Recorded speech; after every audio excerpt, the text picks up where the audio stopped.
Pirate kings, pirate queens, non-binary monarchs of the sea, hello, what's going on? Good to see you again. We've got another EBO1 deck profile today. If you haven't had a chance to see the black-yellow Luffy video I posted yesterday, I highly recommend it, and I will leave the link to that in the description. And on Friday, I'll be releasing a video going over EBO1 as a whole, how the top decks have changed, what cards are seeing new play, and a couple other relevant figures for this upcoming format we're about to play in. For anyone who might be new to the channel, here is a breakdown of my process. I've gone onto OnePieceTopDecks.com and SecondStorage.com to look at every single deck list that has won a tournament, or topped in the case of the bigger ones, for the Japanese version of our upcoming format, logged every single one of those lists into a gigantic spreadsheet, and then used that data to see how the different leaders stack up to each other in terms of their success, as well as figure out a standard winning deck list for those leaders, based on each list's placement, level of competition, and recency. I've also found trends in each deck's cost curve, amount of counter, 2k counters, non-counter cards, events, blockers, and other useful metrics which you'll see below the list itself. Alright, I'm hype. Let's get into it. I have been waiting to talk about this deck in this format for a while now. If you've watched this channel, or if you know me personally, you probably know that Law he's not just my favorite character, but Red Purple Law specifically is one of my favorite leaders in the game. This leader ability has been powerful since it was released, but he's just still needed a few more tools to truly compete, and EBO1 delivered for him. He is a red-purple, 4-life, 5k leader who lets you send 3 Doan back to the Doan deck to then send one of your opponent's characters with 3,000 power or less to the bottom of the deck and play a 4-cost or less character from your hand for free. And he's good for similar reasons as Sakazuki. Decks that control the board need consistent card draw and consistent tools to execute their game plan, and where Sakazuki gives you hand filter and a mechanism to get targets in range, Law is the other side of that coin, wherein he gives you the mechanism to control and then establish your own presence, making him more aggressive and less able to pull off the multi-sided removal we've come to expect from Sakazuki. This pressure we establish is going to let us chip away at our opponent's hand, one 5k swing at a time, and if we sequence and draw or mulligan well, recover the resources we give up for this ability. It has shades of all 3 points on the aggro, control, combo triangle, and I'm such a big fan of this leader for that reason, regardless of the fact that my favorite character is the one on the card. Now, the cards we use in this deck, aside from a few, can be broken up into 4 broad categories: power reducers, ramp, defense, and rush, and our lowest cost cards fall right into that first category. Otama can reduce a character's power by 2,000 and is a 2k counter, making her great for the mirror match or for Moria as long as we're careful about when we use her. She also comes in handy to soften up the bigger characters we see, but she'll always be a supplement to Gordon and Raisemax. A 1-cost character that reduces power by 3k has immense utility, even if it doesn't have counter, and since Raisemax came out, we now have access to essentially 8 copies of that same reducer. 6,000 power characters have become very prevalent, so they'll get a lot of targets right in range of our leader ability. They also get immediate value versus control matchups, which is the exact kind of card we want in a control meta. And if we're against a deck that won't just wipe them off the board the minute they come down, we can play them on our first turn to make the most of our Doan, which is key when we're giving 3 up for our leader effect. Shuraya is one of the newer additions to the deck. He's seen play for these first couple months of OPO6. He's a 3-cost blocker that can match the power of your opponent's leader when he blocks or when he attacks. It's a strange effect, but it has utility on either player's turn. He essentially lets you get out of any one attack and stay alive if it's their last attack for just 1k counter, making him clutch to use again and again if you're facing Yamato specifically, and he can always get a free swing in on your opponent's leader. In fact, this is a huge help against Black-Yellow Luffy since he taxes us so hard for Doan once he gets his combo going, with most of our characters being 5k.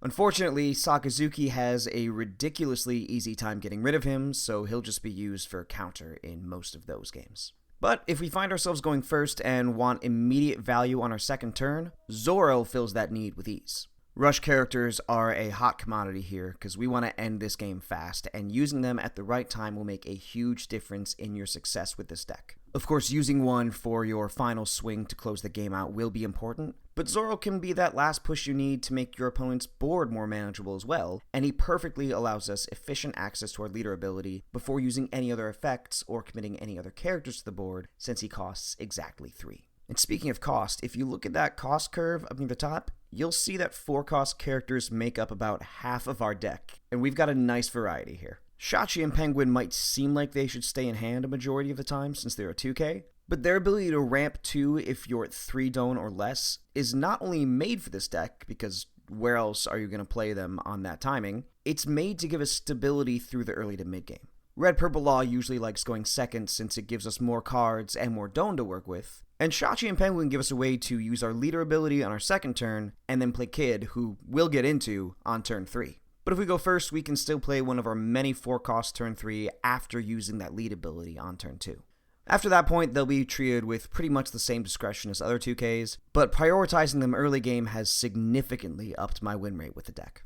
Beppo is our other cheatable Don accelerator, and he has more long-term use once we get to the mid-game. Unless you're facing the mirror or another purple deck, it's safe to say that his ramp effect will be live after you use your leader ability, and as long as he stays on the board, he'll keep recouping your resources. The Film Promo Law adds to our suite of power reducers, and he can either hit the board before your leader effect to facilitate it, or afterward to soften up a rested character so we can attack into it more reliably, which is one of the perks of our power-based removal mechanics compared to blacks. Plus, nothing hurts more than giving up a Gordon or a Raise Max when we only need to lower a target by 1 or 2,000 power, so he smooths out our resource efficiency too.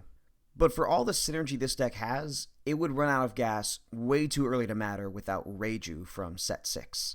Ideally, she'll come out on turn 3 after we've used our ability and or used cards from our hand to expand or save our board, and the extra 2 cards she gives make all the difference, whether they're more reducers, counters, or rushers. Red Purple Law has always had a very strong leader ability, like I mentioned before, but Reiju turned him from a pile of 50 cards into an actual deck.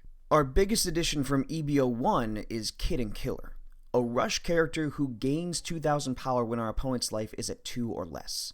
If we focus on Don recovery and draw in the early game, we should also have enough pressure to make this boost live, and then the pressure that they give goes without saying, especially if we need to attack over something on the board, get over a 6k blocker we don't have the resources to tuck, or just make that final push for game. Just running Zoro adds another layer to an opponent's prediction of how they stay alive, and 4 more immediate 7k swingers feed even further into that mental game.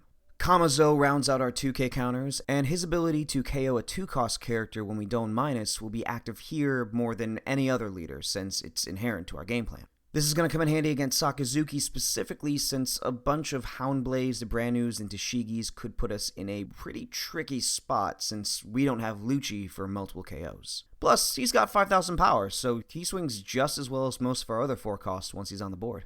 And then we have my favorite non-binary Monarch of the Sea, Mr. 2, Bone Clay. They serve as a ramp card, giving us 1 active Don on play, so their counter makes them a strictly better version of Ein from Star Deck 5. And when they attack, they can copy the base power of one opponent's character, which is great against, say, 8-cost Moria or any other tall threats your opponent tries to put out. Hopefully you'll be in a position to close the game out around those first couple 10 Don turns. Otherwise, just make sure you attack with him before using your power reducers. Otherwise, they'll just be a very shiny golden weenie. They aren't the most essential piece of the strategy, and they can be a bit meta-dependent, but they're easily worth the slots in EBO 1. Our final card in the data list, and our highest drop, and an absolute machine when it comes to sustainability, is 5-cost Set 5 Kid. When I first started playing Red Purple Law and just tried to commit to using the leader ability to control and expand the board as often as possible, I knew it wasn't the most efficient way, but I was especially taken by the fact that it never felt like there was a good time to play Kid. But prioritizing him, especially if you can get Shachi and Penguin out with that lead ability going second, he gives you the time and the resources to play the game to completion. 5 is also a good cost to have since it makes Sakazuki use that extra little bit of reduction, and being a blocker is great against yellow to force the reject out or delay them a little bit. And since he gives you an active Don when you don't minus, if you get 2 out, you will still be increasing your Don each turn when you use the lead ability instead of negging or going even. And at that point, it feels like we are playing a totally different deck. I will always play him at 4.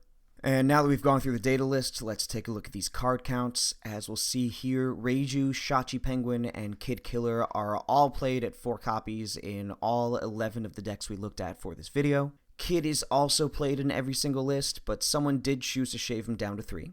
And then, Gore Max, Raise Doned, this is an abomination I've made for this image here, was of course played in every single deck. Question is just how many copies you play. 72% of people decide to go for the full playsets. 1 deck ran them at 6 total, and then 2 decks it looks like just went for 4 copies. Probably something spicy they were fitting in there, but your own mileage may vary. I personally opt for being as consistent with these guys as possible. I'm not the most worried about running into too many of them. If I end up with too many of them, that's probably just going to be variance. There's probably wasn't as much I could do for that game. I'd rather be caught with him than caught without him.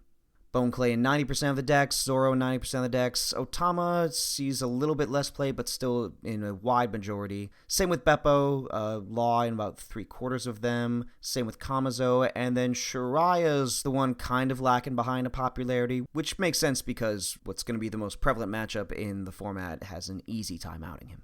Lots of tech options people chose to ran, though. The purple blocker Law is great against decks that try to hoard cards, your Sakazukis, your black yellow Luffys. He's easier to remove than Kid, though, and can put some more stress on our Don unless we already have the Kid blocker out. Zorojuro saw lots of play back in the early days of Law, but he's, in my opinion, past his heyday. We've got Bone Clay, we've got Shachi Penguin, we've got Beppo, and 3 costs is also, again, a bit more unreliable, just like it is for Shiraya. Sanji's pretty cool. He can be nice if you expect your opponent to try and starve you, or if you feel like Kamazo and Otama aren't necessary for the meta you're going into. Ain's been a mainstay. She ramps a Don. We love that. I'm not sure we need more ramp than we have, but if you want to go further in that direction, slot her right in there. And Queen, I was such a big fan of Queen in Red Purple Law when I started theorying the deck back in the day. He hits so many nice notes for us. He's a blocker, he Don minuses, he draws us cards, he's 6k, he's 5 cost. But I don't think that they add up enough in any one direction to give us consistent strength. He's a jack of all trades, master of none.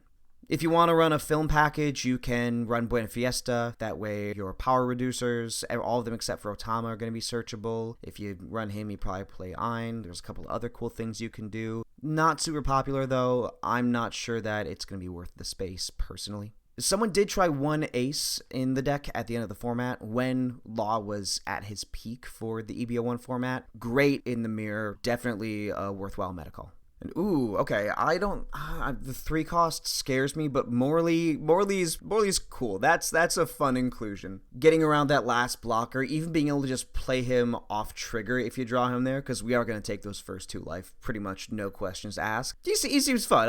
I'll slot one in someday if I'm trying to mess around. And then our silly little guy, Tony Chopper. Aw, they did such a great job on this card. I love it. He's such a wonderful little homie. He's a built-in Gordon anytime he attacks, and he's a blocker. That's sick. Sadly, he's just like Morley, just like Shiraya, just like Zorojuro, just like any other 3 cost, very easily removed, and he doesn't give that same matchup-specific strength that Shiraya does. But after the ban, when we don't have to worry about Sakazuki, he's great. Heat's also kind of spicy. I like the fact that he can help us with our offense. He actually surprised me with how well he did in that weird little ghost format we had when Newgate was banned temporarily. And if you're playing him, you're probably going for this really cool Kid Pirates build someone worked with for a second. I want to try that as well for fun. Mino Chihuahua is just so silly. Yeah, if you want another rush, it's like Ein. If you need to go further in this direction, that's great. We're not getting the on-KO ability, but that's not what he's there for, so I see it. It's valid. When it's C, you fight pirates. When it's C, fight pirates. Consistency good, but question, where fit? Where fit card in deck for consistency to get card in deck? Why use many word when few do trick? Why use many card when few do trick? Oh god, I need to sleep. Radical Beam. You want to play 1 or 2 of that? Great versus Yamato, if you're expecting a lot of him in your metagame. I see it there. And finally, we have Fire Fist. Somebody ran 2 copies of that. Wonderful card, especially if you're against Sakazuki. Need to get an extra Rebecca out of the way. Only issue is that it doesn't give us any board presence, which feels pretty relevant right now. I could see trying it out at 1 or 2 though. It does open up some nice plays. In my final thoughts, I just want to make one thing clear. I have learned a lot about playing Red Purple Law better, but I won't necessarily say that I am very good at the deck yet. I want to be, because you know I love my guy, but there is a fair amount to playing this deck at the highest level. Resource management, knowing when to take that 3rd or 4th life, and finding the right moment to pivot between the control and aggro aspects of the deck, those are the keys to success with Red Purple Law. Since we are giving up 3 Dawn every time we use that leader ability, one train of thought that's been helpful for me is making sure that the plays we get off the leader effect make up for the 1.5 turns they set you back, so that they end up being advancements on an investment rather than a debt we have to pay later on. And then just paying very close attention to our sequencing and our attachments, and this deck can carry you to success. Again, there's more skill to this deck than there seems at first glance, but that practice can also be a good investment because he is just going to get better in that period between OP07 and Star Deck 14. And that trend very well may continue. So if you want to play him at his best, now is the time to get your reps in. I will definitely be taking him to some tournaments when I'm not keeping Sakazuki company in his last days on this earth, and I hope that you have just as much fun with him as I do. This is Sakura Kingdom. My room is in shambles. I need to get this cleaned up as soon as I finish the big EBO1 video, and I'll see you soon.